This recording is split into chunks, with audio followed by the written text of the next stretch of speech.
Hello and welcome to the Political History of the United States. Season 4, Supplement 1, The Declaration of Independence. In Congress, July 4th, 1776. The unanimous declaration of the 13 United States of America. When in the course of human events, it becomes necessary for one people to dissolve the political bands which have connected them with another, and to assume among the powers of the earth the separate and equal station to which the laws of nature and of nature's God entitles them.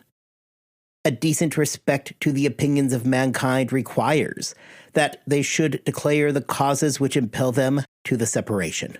We hold these truths to be self-evident, that all men are created equal, that they are endowed by their Creator with certain unalienable rights, that among these rights are life, liberty, and the pursuit of happiness, that to secure these rights governments are instituted among men, deriving their just power from the consent of the governed, that whenever any form of government becomes destructive of these ends, it is the right of the people to alter or abolish it, and to institute new government, laying its foundations on such principles and organizing its powers in such form as to them shall seem most likely to effect their safety and happiness.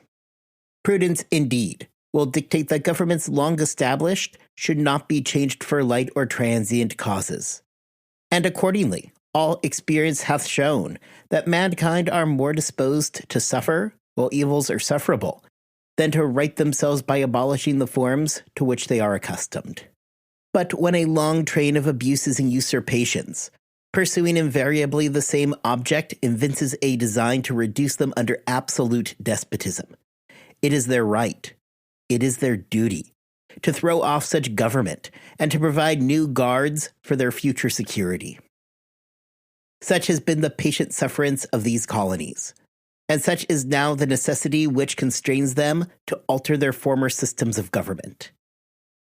The history of the present King of Great Britain is a history of repeated injuries and usurpations, all having in direct object the establishment of absolute tyranny over these states. To prove this, let facts be submitted to a candid world. He has refused his assent to laws, the most wholesome and necessary for the public good.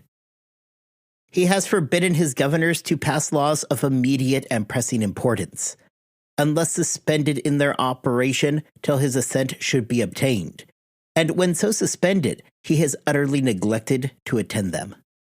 He has refused to pass other laws for the accommodation of large districts of people, unless those people would relinquish the rights of representation in the legislature, a right inestimable to them and formidable to tyrants only. He has called together legislative bodies at places unusual, uncomfortable, and distant from the depository of their public records, for the sole purpose of fatiguing them into compliance with his measures.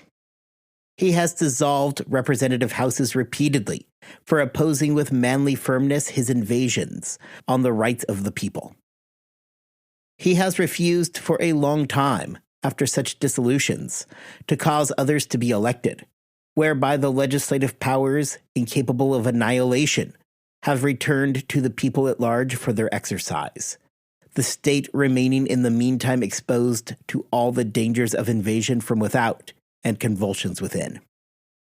He has endeavored to prevent the population of these states, for that purpose obstructing the laws for naturalization of foreigners, refusing to pass others to encourage their migration hither, and raising the conditions of new appropriations of lands. He has obstructed the administration of justice by refusing his assent to laws for establishing judiciary powers. He has made judges dependent on his will alone for the tenure of their offices and the amount and payment of their salaries. He has erected a multitude of new offices and sent hither swarms of officers to harass our people and eat out their substance.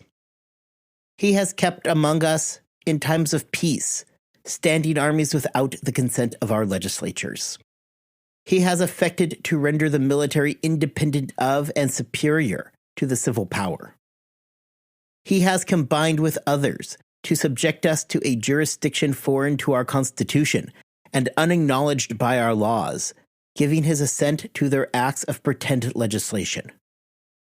For quartering large bodies of armed troops among us, for protecting them by a mock trial from punishment for any murders which they should commit upon the inhabitants of these states, for cutting off our trade with all parts of the world, for imposing taxes on us without our consent, for depriving us in many cases of the benefits of trial by jury, for transporting us beyond seas to be tried for pretended offenses, for abolishing the free system of English laws in a neighboring province, establishing therein an arbitrary government, and enlarging its boundaries so as to render it at once an example and fit instrument for introducing the same absolute rule into these colonies.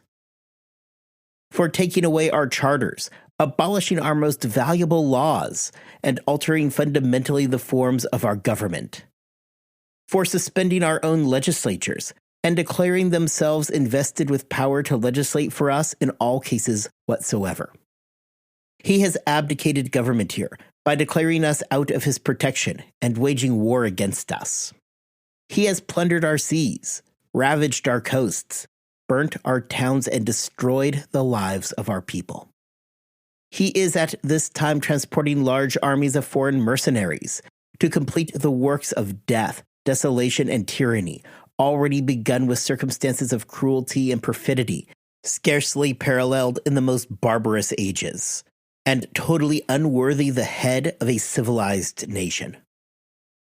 He has constrained our fellow citizens, taken captive on the high seas, to bear arms against their country, to become the executioners of their friends and brethren, or to fall themselves by their hands.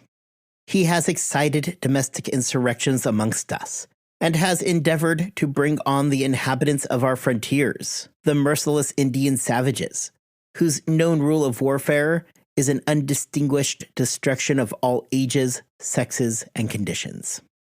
In every stage of these oppressions, we have petitioned for redress in the most humble terms. Our repeated petitions have been answered only by repeated injury. A prince whose character is thus marked by every act which may define a tyrant is unfit to be the ruler of a free people. Nor have we been wanting in attentions to our British brethren. We have warned them from time to time of attempts by their legislature to extend an unwarrantable jurisdiction over us. We have reminded them of the circumstances of our immigration and settlement here.